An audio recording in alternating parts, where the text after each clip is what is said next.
Welcome to Dish by RMU Culinary, a weekly installment where we show you delicious food. I'm Chef Rachel with the Institute of Culinary Arts at Robert Morris University in downtown Chicago. This week on Dish, I'm going to be showing you Espresso Creme Brulee. So what we have set up already is a pot with heavy cream, granulated sugar, our coffee beans, instant espresso, and half of a cinnamon stick. So what I've had going on here is just bringing the cream up to a simmer. It'll help dissolve the instant coffee that I have in there, and then also help bring out the flavor from the coffee beans themselves. So what you do with this is steeping. It's similar to what you do with making hot tea. So you just have to take and put all of your ingredients in there. You can leave it on a very, very low setting, or you can turn it off once your cream comes up to a simmer.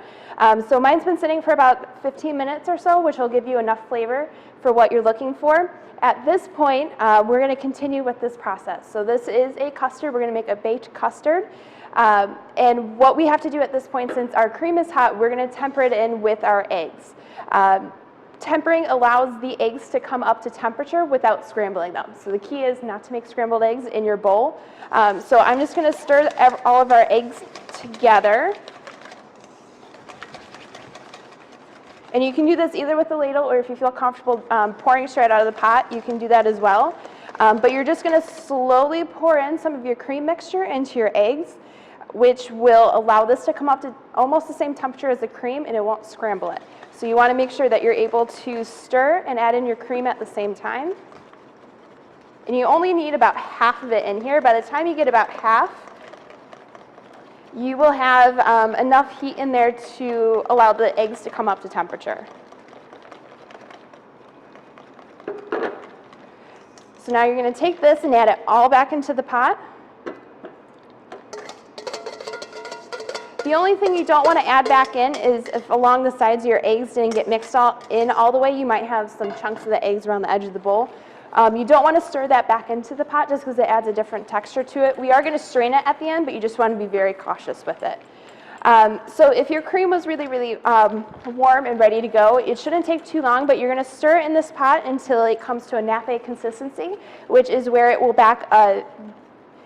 coat the back of a spoon, or it will be about 165 degrees in temperature. So once you hit that spot, you can stop stirring. What we're going to do is remove it from the heat and put it into an ice bath. So the ice bath is going to stop the cooking process right away and help to chill down our custard so it's nice and thick when it goes into our dishes when we go to bake it. Also, it'll catch out all of our flavorings that are in there. It'll take out all of your coffee beans, your cinnamon stick, your vanilla, that all go into this. So once you let this cool completely, we're going to take this and move it into our baking dishes. So I'm going to show you this step right away. And you can take this, and you want to take your dishes. You can use any kind of ramekins that you can find. These are the ones that I'm using today. I have them already in the pan, then I'm going to put them in the oven. So I'm going to take this and very carefully pour my custard in. I'm going to fill it just about to the top. So this recipe only makes about 3 dishes worth, and these are pretty large dishes. So depending on the size that you use, you may be able to get a couple more creme brulees. Okay. At this point, you want to take your custards. It's always best to do a baked custard in a water bath. So my suggestion is to take this pan, put it into your oven, and then you'll have a pitcher of water. So you'll take this pitcher of water, and you only want to fill the creme brulee dishes about halfway up. If you go much further than that, you have a tendency to spill water into your custard base, which will cause it to bake a little bit differently. And that way you already have the security of your pans in the oven. All you have to do is slide it back gently and let it bake until it sets. So this I usually bake at about 250 degrees, and it'll take probably about 30 minutes or so.